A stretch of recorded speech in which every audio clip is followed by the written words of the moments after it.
Thank you so very much. It's a great pleasure to be with you today. As many of you may know, I'm very much in love with India and have visited your beautiful country on a number of occasions. And in this respect, it's an absolute pleasure to be invited to this prestigious meeting. I'd like to thank the organizers for the superb job they've done in these very challenging times. To cover all of gliomas is a very wide brief, so I can only hope to give you some snippets of some of the current advances in diagnosis and therapy of gliomas that constitute around 3/4 of CNS tumors in childhood. Although useful, a clear distinction between low-grade, histologically benign, and high-grade malignant tumors, it is becoming less valid with respect to our constantly evolving understanding of the biology, which is better placed to provide a more rational classification, particularly when it comes to identification of novel therapies in an attempt to improve survival and move away from conventional treatment modalities. We had an excellent talk on the WHO 2021 classification from Professor Gupta just now. That was very useful. And with respect to low-grade gliomas, these constitute about half of the primary brain tumors we see in childhood. The majority of pilocytic astrocytoma, WHO grade 1, and the large majority of patients survive. Certainly with respect to cortical tumors that in the cerebellar or cerebral hemispheres, there's a very high survival, with patients usually being cured with surgery alone. We're talking about low-grade gliomas, and as I mentioned, the cortical tumors have a very high survival. But deep-seated tumors, including the chiasmatic hypothalamic gliomas, are still fatal, particularly in infants, and increasingly recognize those who have adverse biology. In addition, one can get severe and sometimes fatal side effects of therapy, particularly with regard to the visual pathway and also the hypothalamus, but also with treatment-related effects, including radiotherapy-associated vascular disease. Thus, quality of survival is key, particularly with regard to the vision for the midline deep-seated tumors. And we must expect a prolonged treatment journey, with patients often getting several lines of treatment, sometimes, and we generally use this as a last resort, radiotherapy as well. Carboplatin and vincristine chemotherapy is still a standard of care for first-line chemotherapy treatment, with weekly vinblastine coming into play over the last 10 years as upfront therapy. And as we've heard before, as with other tumors such as medulloblastoma, over the last 10 to 15 years, we've seen an explosion in our understanding of the molecular biology of low-grade gliomas, and there seem to be almost monthly advances in our knowledge. This is an old slide, which I still think is valid, and as we've heard, the low-grade glioma biology is centered around the MAP kinase pathways, with the opportunity, a very exciting opportunity, with respect to targeting this pathway. And it's important to recognize that it's in low-grade gliomas, as opposed to high-grade tumors, where such therapeutic biological targeting has really found its place. As we've heard, BRAF abnormalities are a hallmark signature of low-grade gliomas, involving the V600E mutation, or more commonly a fusion, such as seen here with KIAA. BRAF mutation is found amongst almost all locations in low-grade gliomas, and in total around 15% of the overall numbers, but with a predominance for midline tumors, where BRAF V600E occurs in about a third of patients. Thus, we can start to divide low-grade gliomas into distinct molecular subgroups, including the mutation, but in almost half the patients, the KIA, BRAF fusion, or BRAF duplication. And this understanding has led to a rapid development of targeting agents, initially BRAF inhibitors in patients with the V600E mutation. As we can see in the reports from this landmark study published a couple of years ago of the BRAF inhibitor dabrafenib. We like using waterfall plots now, which give a useful pictorial picture, if you like, of efficacy, in which we can see the maximum change in the tumor from baseline, also combined in nice little colors with the best confirmed response. So with respect to dabrafenib for V600E mutated tumors, we do see some encouraging but somewhat mixed responses. We can also, as reported in this study, look at the duration of response, and we can see that in a proportion of patients, we are getting durable responses. And I'm sure that several of us have had personal experience with BRAF inhibition in individual patients. As we can see here in this patient with a large complex midline tumor who responded extremely well only after a couple of months of treatment with dabrafenib.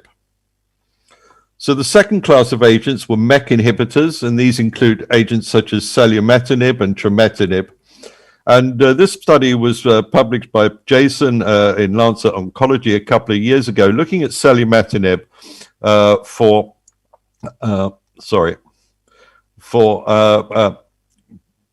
BRAF altered tumors. And there was a number of strata, but in particular two groups of patients: stratum 1, the non-NF1 patients, and stratum 3, the NF1 patients.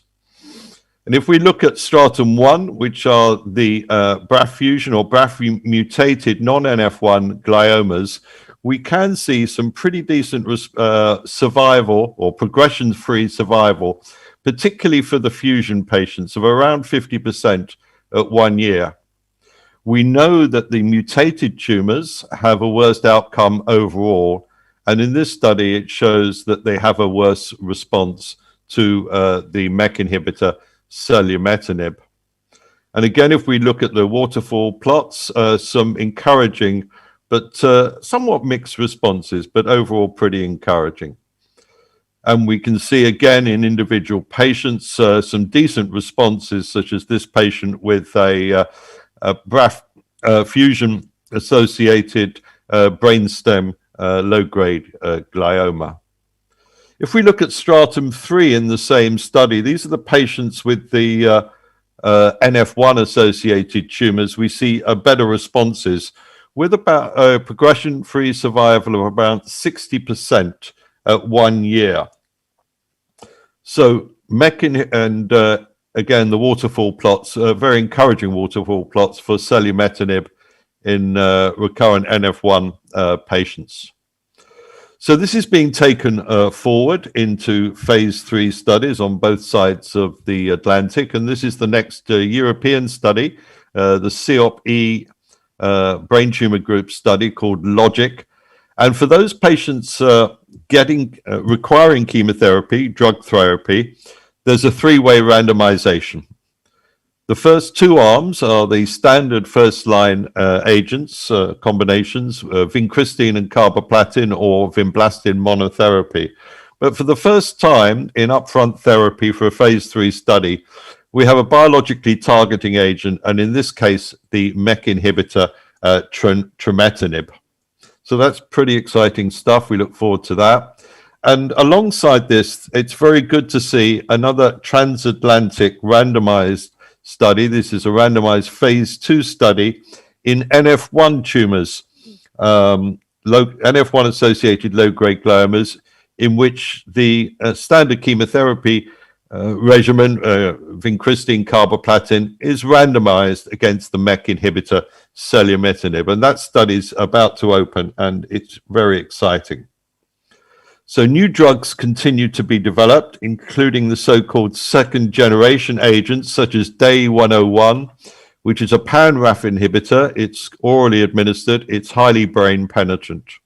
And then the US PNOC study presented at SNO last year. This was a phase 1 study, but in which activity was reported in 8 patients, 2 of which had a CR, 3 PR, and 2 prolonged stable disease, with a median time to response of 10.5 weeks, pretty early responses. And so DAIA 101 is being taken forward into a global phase 2 study called Firefly-1 in children and young adults with recurrent or progressive BRAF-altered low-grade gliomas. Now, what about high-grade glioma? Well, the progress, as we all know, is much less encouraging. And it really is debatable as to whether overall we've made any improvement in the outcome of pediatric high-grade glioma over the last 20, 30 years, as say, compared to this data from Jonathan Finley's CCG 945 study, or from registry reports such as from the UK CCSG. The last European study investigated the anti-angiogenic agent, a monoclonal antibody, bevacizumab, Avastin. And this was extremely useful in terms of collecting material and further leading to further understanding of the biology of high-grade glioma, but was unsuccessful with respect to any improvement in survival using bevacizumab as compared to the standard high-grade glioma therapy of radiation with concomitant temozolomide.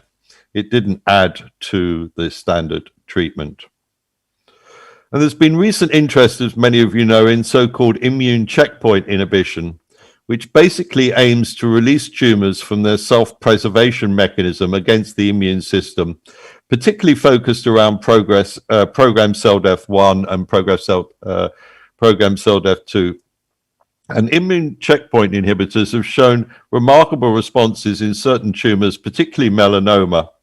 But in the recently completed BMS Checkmate study, in which nivolumab and ipilimumab was given, it wasn't successful, except in a subgroup of hypermutant tumors, as seen in constitutional mismatch repair deficiency. This is a rare autosomal recessive disorder caused by biallelic germ mutations of, as you can see here. And it's characterized by an extremely high risk of early onset cancers, particularly CNS tumors, which account for about a third to a half of cancers associated with CMMD. But these tumors are hypermutant, and in these subgroup of patients, you can see responses to agents targeted against, for example, programmed cell death 1. As we can see in this patient, showing a good response to pembrolizumab, a anti-PD-L1 monoclonal antibody. If we dive deep into the molecular biology of tumors in this composite slide, thank you, Amar, we can see that a small proportion of patients, perhaps 1 to 2% high-grade gliomas, particularly in young children, carry NTRK fusions. And we've, I think I was on a call the other day about this, and there's been about 100 patients so far treated with NTRK inhibition, larotrectinib, actractinib. And this was a patient of Amar's. Thank you for the slide, my friend. And we can see an excellent response to NTRK inhibition in this patient. And indeed, these responses, by all accounts, can be quite durable.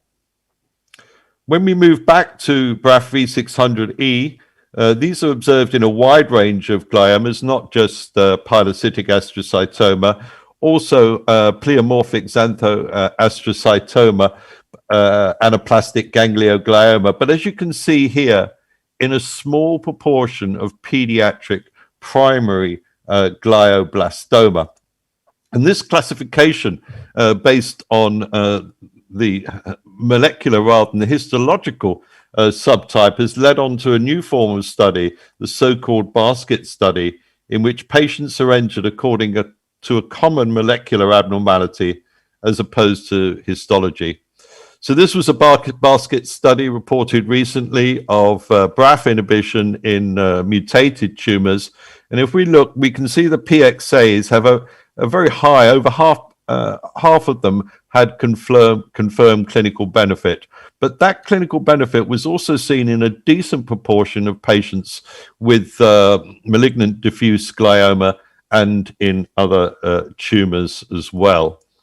And we can look at the duration of responses in this basket study. Obviously, it's a relatively small number of patients, but we can see some durable responses, certainly durable responses in PSA, but also a couple of patients with durable responses until progression in the malignant glioma group.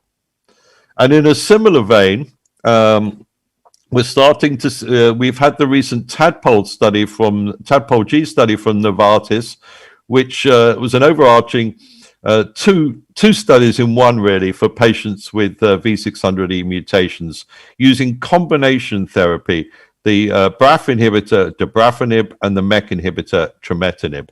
And we had, as I mentioned, two arms, those patients with high-grade glioma relapse, and then in upfront therapy in low-grade gliomas, a randomized trial of standard chemotherapy with vincristine carboplatin against the two-drug combination. And that study is recently closed, and the results are eagerly anticipated. So in summary, both high-grade glioma and low-grade glioma are molecularly heterogeneous diseases. A molecular characterization of the tumor is essential for appropriate therapy. We've seen some really exciting progress in low-grade glioma. Pathway-directed agents will probably become a standard of care in upfront therapy. But there are still some big question marks over the long-term efficacy of these drugs, how long do we use them for, etc., and question marks certainly over the toxicity, both short-term, which we're becoming familiar with, but worries about long-term toxicity. On the other hand, there has been disappointing progress in high-grade glioma, but subgroup-directed therapy is emerging and will gradually impact on cures. Thank you very much indeed.